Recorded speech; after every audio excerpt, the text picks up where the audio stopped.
Buenos días, doctores. Es para mí un placer iniciar el tema de hoy, que es inducción anestésica específicamente para la intubación endotraqueal. Este tema, ¿verdad? A petición sobre todo del Servicio de Medicina Interna, debido a que tienen un alto flujo de pacientes graves con inminente falla respiratoria, que en muchas ocasiones necesitan asegurar la vía aérea de forma invasiva con un tubo endotraqueal, y según sus patologías de base o su estado hemodinámico alterado, obviamente, necesitan diferentes abordajes, específicamente en el uso de medicamentos, las combinaciones de esto y las dosis. El fin de la clase del día de hoy es brindar esos tips específicamente de qué medicamentos, a qué dosis y combinaciones podemos usar según el tipo de paciente y la situación específica en la que éste se encuentra. Mi nombre es Dulce Rocío Alemán, R4 del posgrado de Anestesiología, Reanimación y Dolor. Bueno, una valoración rápida y concreta del paciente con una inminente falla ventilatoria que requiere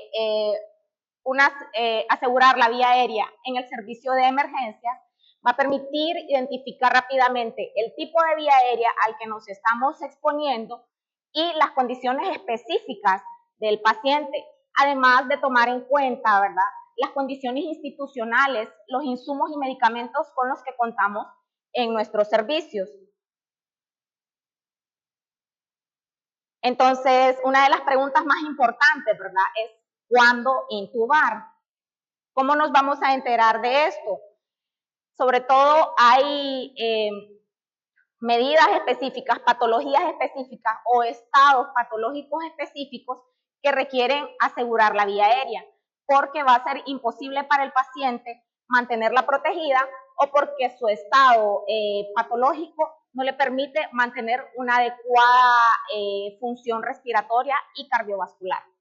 Entonces, todo paciente con valoración de la escala neurológica de Glasgow o de coma de Glasgow con valor igual o menor a 8 va a requerir asegurar una vía aérea, ¿verdad? Entonces, ese es uno de los primeros criterios.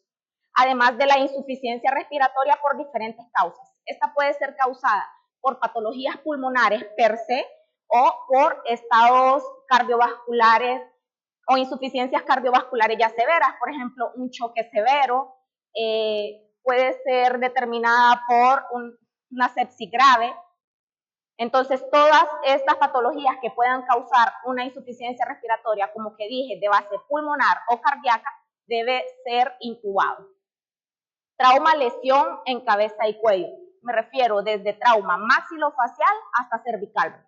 Todo trauma cervical de C2 a C6 que produzca inestabilidad cervical, esta vía aérea debería ser asegurada debido a la inminente falla respiratoria por el nivel de la lesión. Además de todo, en trauma en cabeza y cuello que inminentemente obstruya vía aérea, produzca demasiado sangrado o que se prediga que el edema y la inflamación posterior a este va a obstruir en cualquier momento la vía aérea. Esta es una consideración también para asegurar la vía aérea. Obstrucción de la vía aérea por cualquier causa, ¿verdad? Sea un cuerpo extraño específicamente o intrínsecamente, por ejemplo, un absceso en bucofaringe, un hematoma expansivo en cuello, o una lesión en cuello que esté produciendo compresión y por lo tanto obstrucción en vía aérea. Paro cardíaco, obviamente, y los estados hipóxicos e inestables que se van a dar después de este. No estoy diciendo que sea como un criterio específicamente intubar el paciente en parada cardíaca. Ya sabemos, ¿verdad?, que según los criterios de reanimación, lo más importante son las compresiones y asegurar la ventilación, no necesariamente con una intubación endotraqueal, siempre y cuando que esta intubación se pueda asegurar. Pero normalmente, posterior a una parada cardiorrespiratoria, el paciente va a estar en un estado de labilidad hemodinámica o estado de hipóxico, que por lo tanto va a requerir asegurar la vía aérea y la ventilación. Y la inestabilidad hemodinámica, como mencioné. Otros estados específicamente, ¿verdad?, son el hecho de los grandes quemados o quemaduras en vía aérea, intoxicación por monóxido de carbono. Todos estos estados que específicamente van a alterar la función pulmonar deben ser criterios para asegurar la vía aérea. Entonces, obviamente, la decisión de intubar a un paciente, aparte de su estado patológico, va a ser determinado por las condiciones con las cuales contamos, ¿verdad?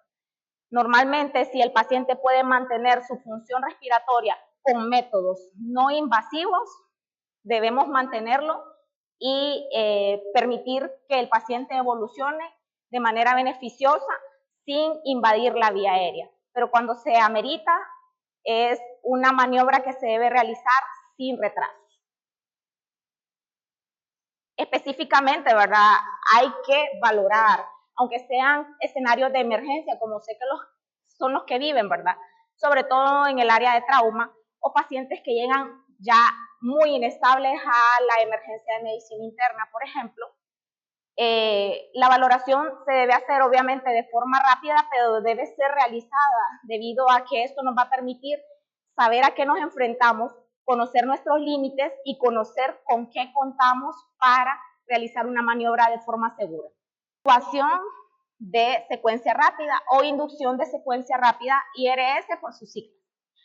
Va a consistir en la administración de un agente hipnótico y un relajante muscular de forma consecutiva. O sea, no es que lo vamos a dar hipnosis y vamos a ponernos a hacer otras cosas mientras causamos relajación muscular.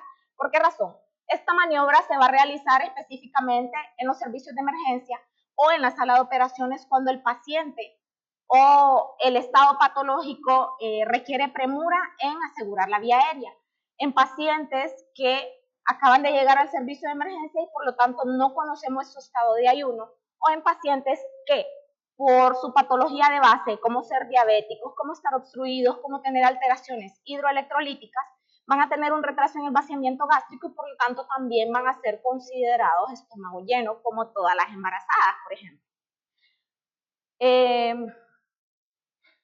Entonces, el fin de esto es asegurar de la forma más rápida posible la vía aérea, evitando complicaciones.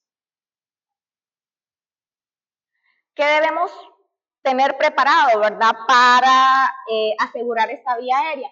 Y aquí podemos ver la medicación, ¿verdad? Debemos tener tanto las drogas anestésicas de analgesia, los benzodiazepinas, los hipnóticos y los relajantes musculares.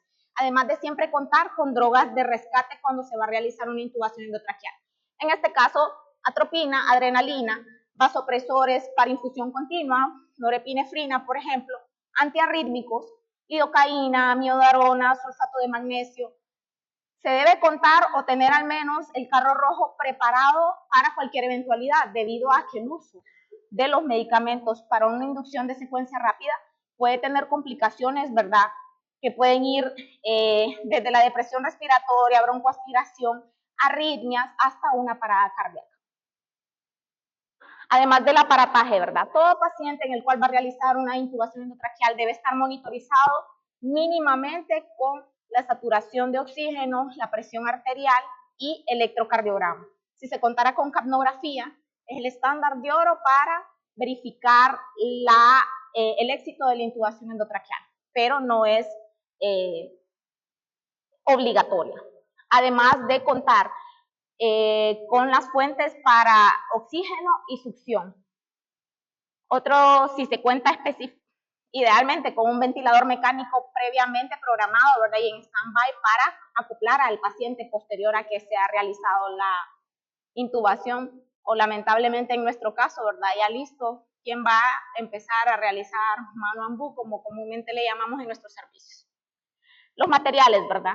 Una bolsa autoinflable, conocida comúnmente como ambú por la marca, la succión, un laringoscopio, perdón, con hojas tamaño mediano y grande, probado previamente, o sea, asegurándonos que ese laringoscopio funcione, jeringa para insuflar el balón, además de una guía semirrígida. En muchas ocasiones el fracaso en la intubación es por el simple hecho de no contar con una guía semirrígida, o sea, eso hace totalmente la diferencia. Un buggy, que yo sé que en la clase anterior vimos cómo se usa, ¿verdad? En muchos de los servicios no contamos, pero cuando se ha dejado o se les deje, por favor, cuídenlo. Técnicamente no es reutilizable, pero en nuestro caso no contamos con tantos y se puede lavar perfectamente y por lo tanto reutilizar. Lubricante, con que vamos a fijar el tubo endotraqueal y las succiones, tanto Yankauer como una sonda de succión, y además del estetoscopio para poder auscultar al paciente, ¿verdad? Para verificar el éxito de la intubación. Bueno, la mayoría de literaturas anglosajonas habla de 7 a 8 pasos específicos en una intubación de secuencia rápida para asegurar la vía aérea, ¿verdad? Y el primer paso siempre es la preparación, que la preparación va a incluir la valoración del paciente y obtener las condiciones o el checklist que previamente vimos, ¿verdad? El equipo de monitorización, el material necesario para realizar la intubación, mientras valoramos la vía aérea, como vemos aquí con escala Lemon, y también ir tomando en cuenta planes alternativos de la intubación endotraqueal, sobre todo si durante la valoración de la vía aérea sospechamos que nos enfrentaremos a una vía aérea difícil. Puede ser tener equipo para una vía aérea quirúrgica, avisarle al servicio de anestesia para que los puedan ayudar con su videolaringoscopio o por la mayor expertise, ¿verdad? En el caso de sospecharse vía aérea difícil. Continuamos en el paso 2 con la preoxigenación. En el paciente despierto debe ser realizada por al menos durante 3 a 5 minutos. Puede ser con una mascarilla reservorio con un flujo de 10 a 15 litros por minuto para lograr aportar una FiO2 de 80 al 100%. O realizar con la mascarilla del dispositivo autoinflable sin realizar ventilaciones de presión positiva, por lo que podemos realizar una distensión gástrica y exacerbar la posibilidad de regurgitación y broncoaspiración posterior. La premedicación, ¿verdad? Vamos a tomar en cuenta que son 2 tiempos en los que vamos a brindar, por así decirlo, al paciente drogas. Y en muchas ocasiones, ¿verdad? No vemos la diferencia entre estos 2 tiempos, por así decirlo, porque los hacemos casi de manera consecutiva por la premura de la situación, ¿verdad? Pero en realidad debería dársele el tiempo necesario a los medicamentos para que surjan el efecto, cuando se tiene la oportunidad. Entonces, varios de los medicamentos para premedicación, normalmente se toma en cuenta fentanilo. Se debe brindar fentanilo, un opioide, ¿verdad? Analgésico opioide potente, para brindar confort al paciente y tolerancia a los procedimientos no cómodos y bastante dolorosos, como es una laringoscopía, ¿verdad? Entonces, en todo el paciente que se pueda brindar analgesia, se debe administrar fentanilo a mínimo 0.5 microgramos por kilogramo. Varias literaturas mencionan que puede usarse de 1 a 2 hasta 4 microgramos por kilogramo según la patología de base del paciente, ¿verdad? Sobre todo en pacientes con patología cardíaca es de mucho beneficio evitar la descarga adrenérgica que va a producir este estímulo doloroso de la intubación y va a ser de beneficio para él. En muchos casos se usa lidocaína, sobre todo en pacientes con estatus asmáticos, y, por ejemplo, para disminuir el estímulo en los pacientes que de por sí ya tienen una presión intracraneana elevada. La lidocaína IV va a reducir la respuesta igual adrenérgica y arritmogénica al estímulo de la laringoscopía y la introducción del tubo endotraqueal. ¿En qué dosis? 1 a 1.5 miligramos por kilogramo.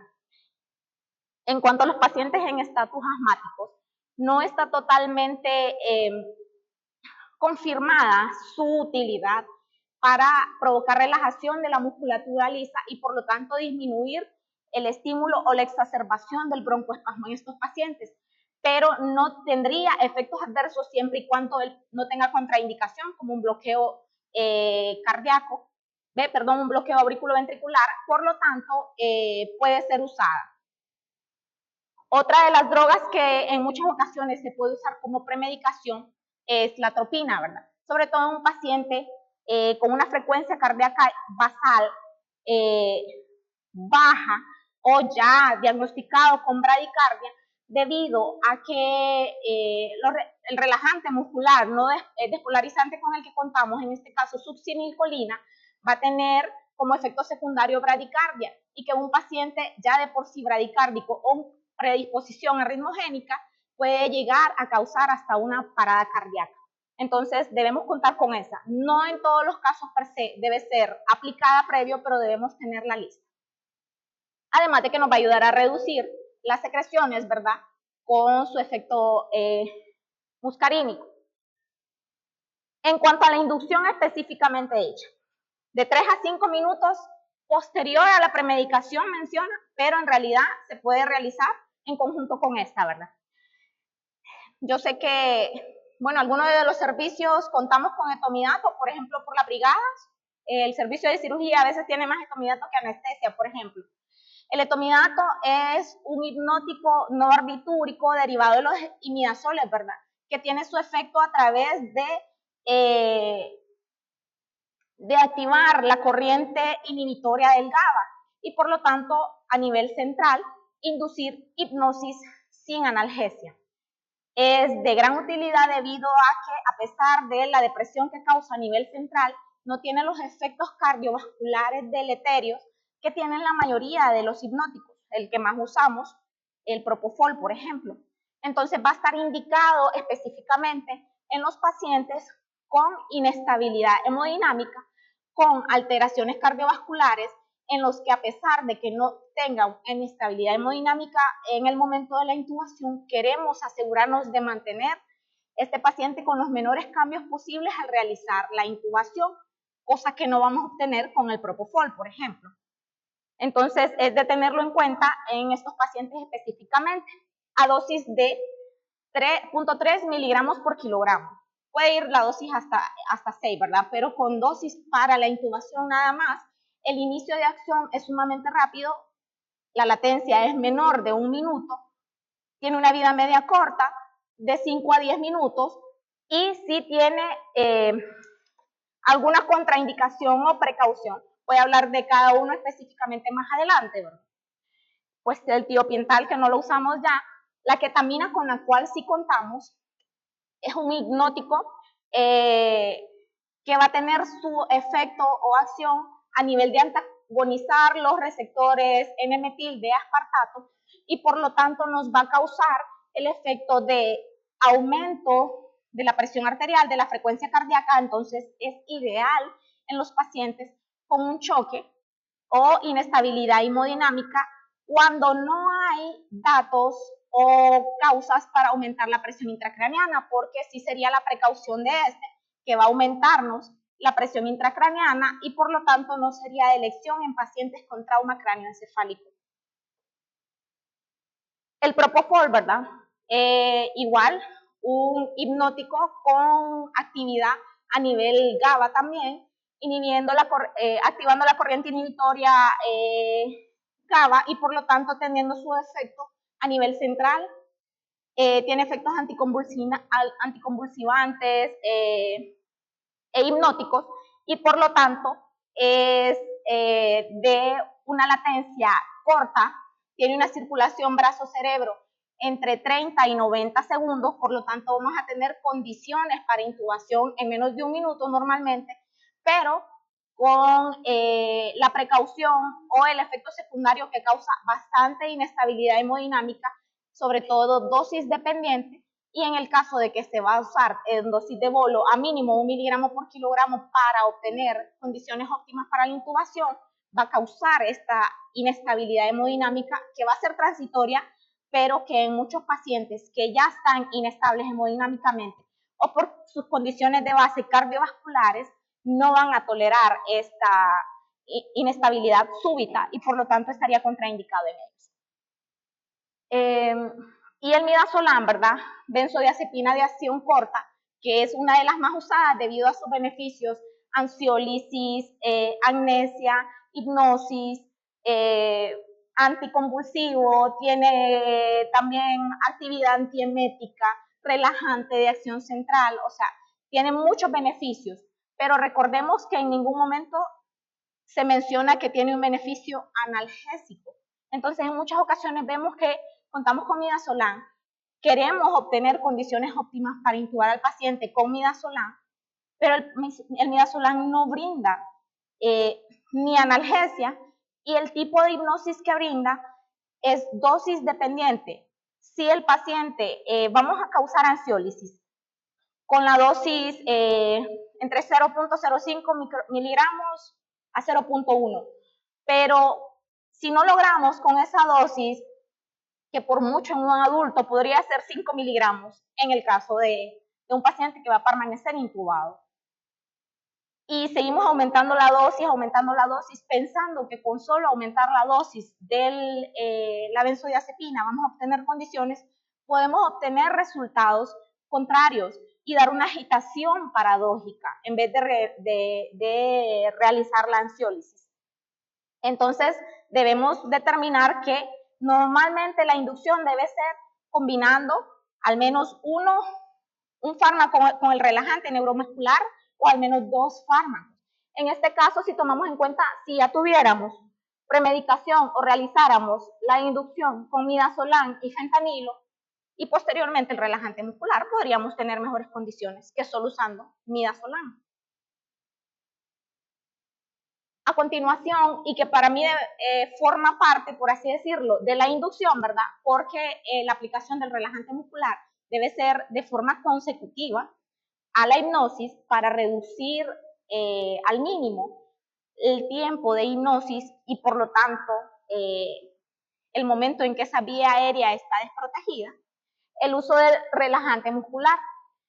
La literatura menciona que idealmente o el relajante ideal debe causar condiciones en el menor tiempo posible, no causar alteraciones hemodinámicas, ser de bajo costo, de efecto rápido. No hay ningún relajante muscular ideal, pero para las condiciones de la secuencia de intubación de emergencia, el ideal es la succinilcolina. Yo sé que en la mayoría de servicios no cuentan con succinilcolina, o me equivoco, doctor Molina. ¿Cuentan en la emergencia? Ni en la UCI. Okay. Bueno, yo creo que eso podría ser algo que se podría gestionar, tal vez, porque sí, normalmente hay succinilcolina en la institución. Entonces es algo importante, ¿por qué razón? Es el que mejore, es el relajante muscular que mejores condiciones para intubación nos va a brindar. ¿En qué sentido? En que el efecto va a ser rápido. Normalmente en 60 segundos vamos a tener condiciones de intubación óptimas y la vida media va a ser de 9 a 13 minutos. Por lo tanto, en un paciente con una vía aérea difícil es de elección debido a que posteriormente va a recuperar la espontaneidad y si esa vía aérea no logró ser asegurada en este tiempo, podremos tener la ventaja de retomar la espontaneidad respiratoria y por lo tanto no causar la muerte por hipoxia de este paciente en un paciente no intubable y no ventilable, ¿verdad? ¿Por qué razón? Porque la segunda elección es el rocuronio. Normalmente en la institución no contamos con rocuronio más que por donaciones. El rocuronio en sí no es tan caro, pero normalmente para usar rocuronio debemos contar con la existencia del revertor a dosis máximas, que son 16 miligramos por kilo, para una reversión completa inmediata. Y ahí sí, el Sugamadex es bastante caro. Entonces, ¿por qué razón? Porque de igual forma el rocuronio, dosis dependiente, va a causarnos, va a brindarnos condiciones óptimas de intubación en aproximadamente 90 segundos, pero la duración de su efecto sí va a superar los 30-40 minutos. Por lo tanto, si no se logra intubar ese paciente va a estar relajado durante mucho tiempo, sin posibilidad de retorno a la ventilación espontánea en caso de no lograr asegurar esa vía aérea. Entonces, en esos casos, si contamos con el revertor, no hay ningún problema porque la reversión es completa de forma inmediata al usarlo en la dosis correcta. Pero si no contamos con él, es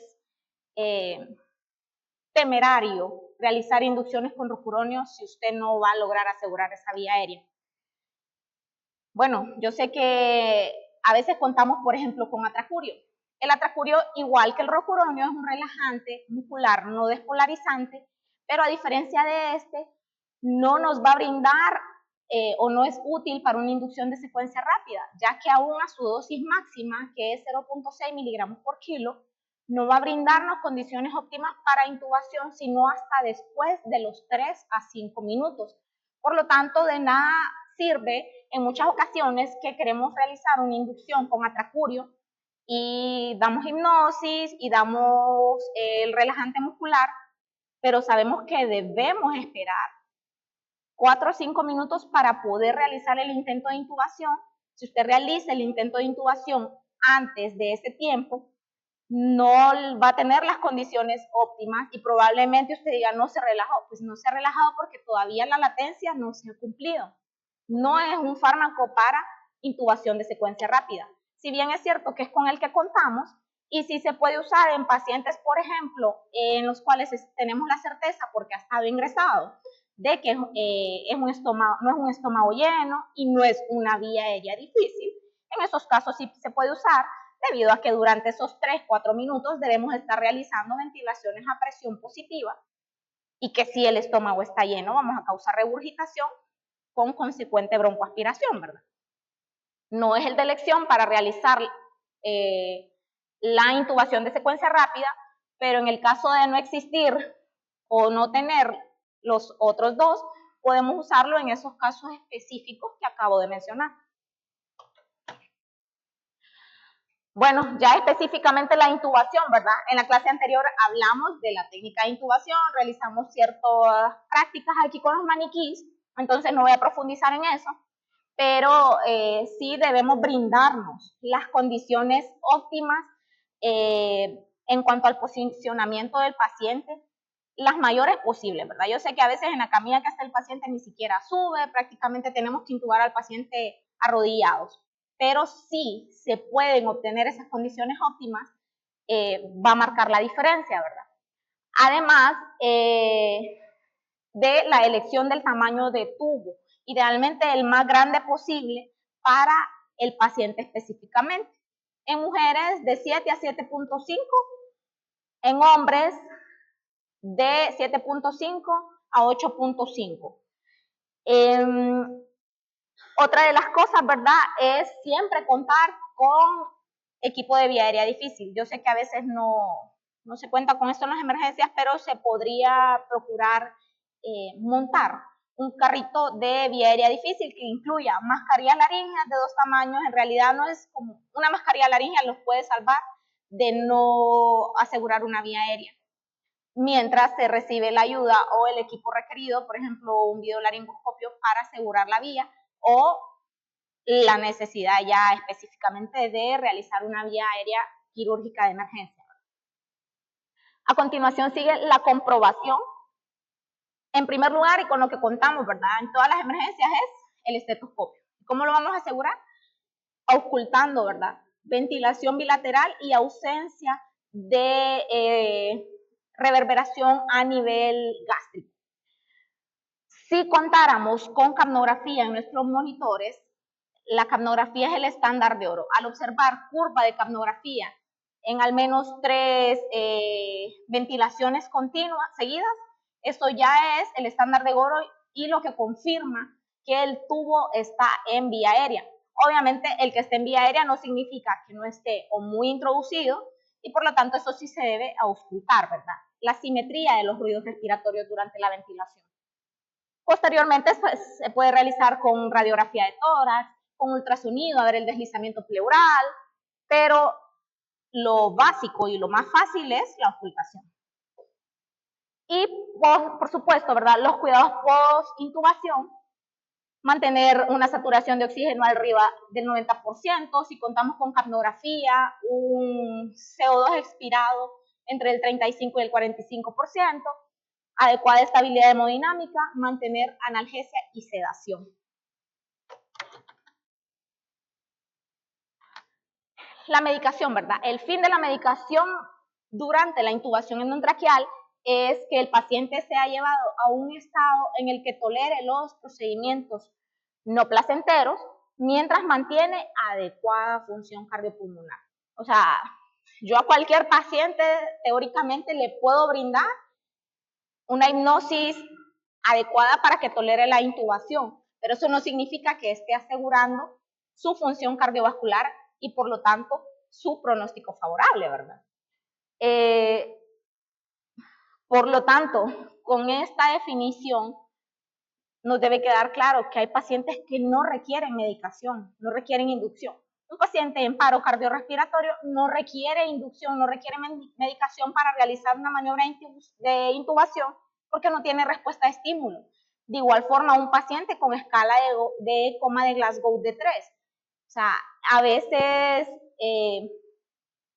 ese es el criterio con el que nos llegan a buscar para realizar una intubación. No es que se valoró que es una vía aérea difícil, no, es que no tenemos medicamentos y ¿por qué lo van a intubar? Está en paro. ¿Y ya intentaron? No.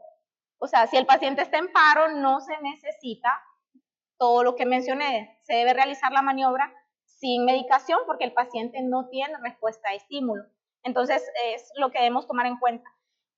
Prima asegurar la vía aérea en ese paciente y por lo tanto perfectamente se puede realizar un intento mientras nos buscan para poderlos ayudar, pero no va a estar ese paciente con esa vía aérea sin asegurar 5 o 10 minutos hasta que nosotros lleguemos, ¿verdad? Aquí, como mencioné, el listado de medicamentos con los que debemos contar, ¿verdad? Para una inducción de secuencia rápida, normalmente la mayoría se encuentran en nuestra institución, tal vez a excepción de la vasopresina, que los pacientes tienen que obtenerla, ¿verdad? Pero los otros creo que son parte del cuadro, igual a excepción del letomidato. Este cuadro se los dejo para que tengan como una idea rápida, ¿verdad? De cuáles son las dosis de los fármacos, porque como son fármacos a los que no se exponen a diario, pues las dosis no se manejan a veces de forma tan precoz, entonces perfectamente podría estar impreso o estar en el bolsillo para hacerse de una ayuda visual. Y aquí vemos que contamos con los principales, ¿verdad?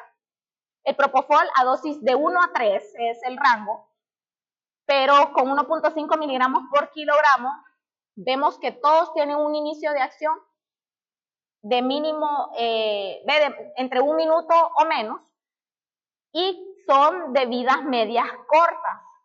Por lo tanto, ¿qué es lo que decíamos, verdad? Que el efecto o los efectos secundarios que puedan provocar estos fármacos tengan la menor duración posible, sobre todo en el caso del propofol, ¿verdad? Que es un efecto hemodinámico deleterio tanto en la frecuencia cardíaca como en la presión arterial, disminuye el gasto cardíaco hasta en un 25% y que hay muchos pacientes que no lo van a tolerar, ¿verdad? Estos para inducción. Y estos para parálisis, pues con el becuronio no contamos, pero sí con la succinilcolina. Si vemos conseguimos condiciones de intubación en menos de 1 minuto, con los dos, y con duración corta de la succinilcolina, la desventaja del rocuronio es que su efecto es prolongado, yo diría que más de 40 minutos, sobre todo cuando se usa a dosis de inducción de secuencia rápida. Entonces es la precaución que debemos tener con este. Entonces aquí les preparé, ¿verdad?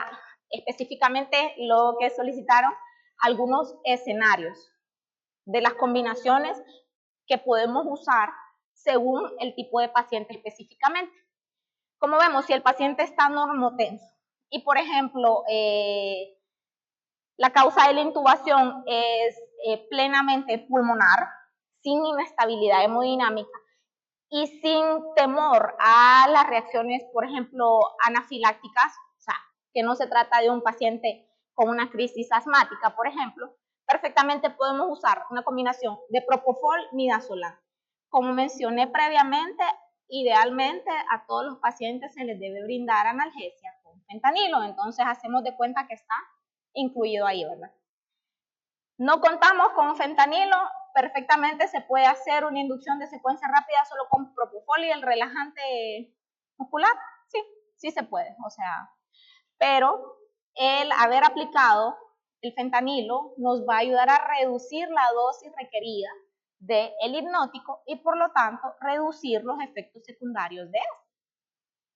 En cuanto a un paciente hipotenso sin un trauma cráneoencefálico, la elección va a ser la ketamina. Mencionamos que por su mecanismo de acción a nivel de los receptores, antagonizando los receptores de N-metildiaspartato y su efecto también en la inhibición de la recaptación de noradrenalina, nos va a causar un aumento de la presión arterial y la frecuencia cardíaca, siempre y cuando estos mecanismos no estén depletados. Me refiero a depletados en un paciente que ha tenido un choque prolongado. En estos pacientes el efecto va a ser paradójico, nos va a producir bradicardia e hipotensión. Pero en la mayoría de pacientes que nos llegan con un choque hipovolémico que ha sido de corta duración, taponamiento cardíaco, en todo este tipo de pacientes la elección va a ser la ketamina. Si contamos con etomidato, que mejor, ¿verdad? Igual, que va a causar, no va a causar, perdón, cambios hemodinámicos. Sí, ya vamos a hablar de las precauciones que vamos a tener con cada uno de ellos.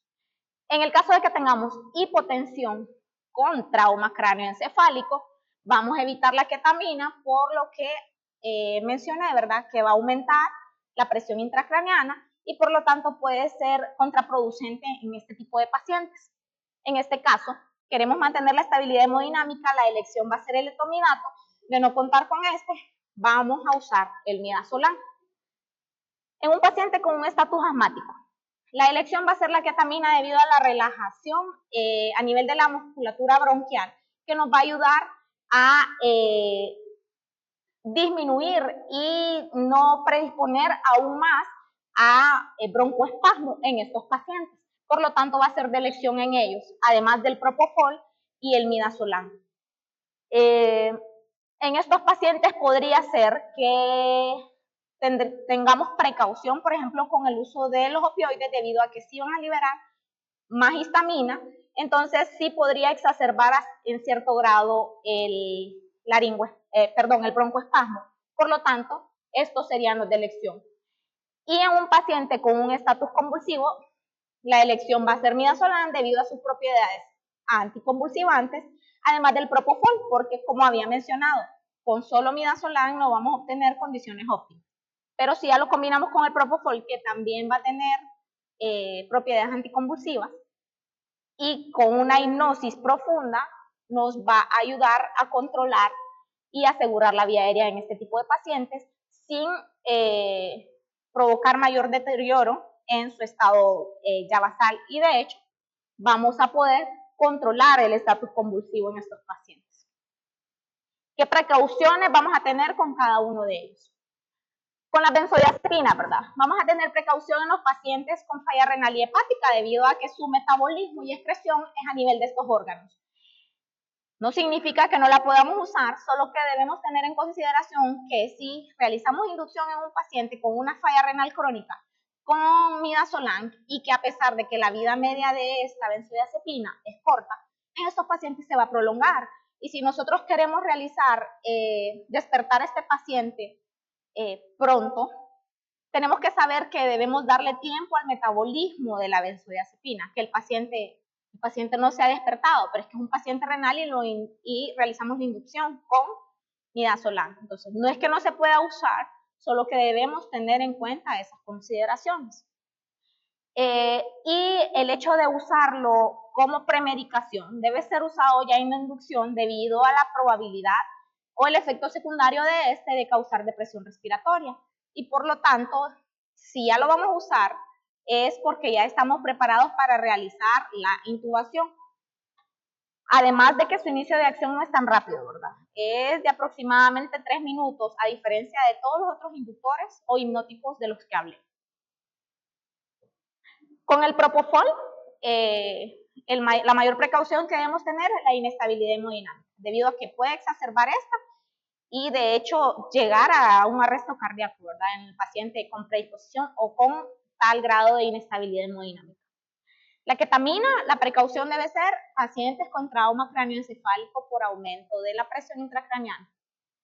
El etomidato, que aún a dosis única puede causar supresión adrenal, sobre todo en los pacientes crónicamente enfermos. Entonces, en estos pacientes que han estado cursando con choque séptico o un choque de larga evolución, pacientes renales, pacientes crónicamente enfermos en los cuales las reservas adrenérgicas ya están depletadas, se van a ver más predispuestos a sufrir una supresión adrenal.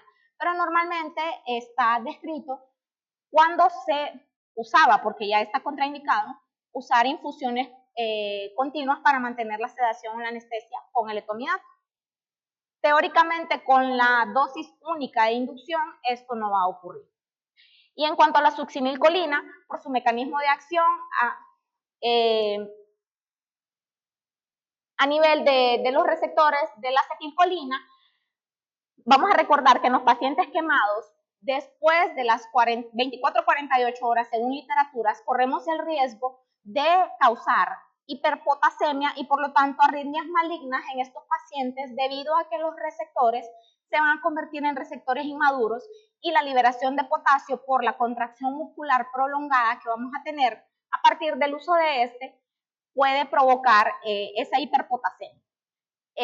O pacientes desnervados, encamamientos prolongados, enfermedades mioclónicas o neuromusculares que causan inmovilidad, va a tener el mismo criterio que los pacientes quemados. Entonces, en estos pacientes debemos tener esa precaución. Y eso es todo.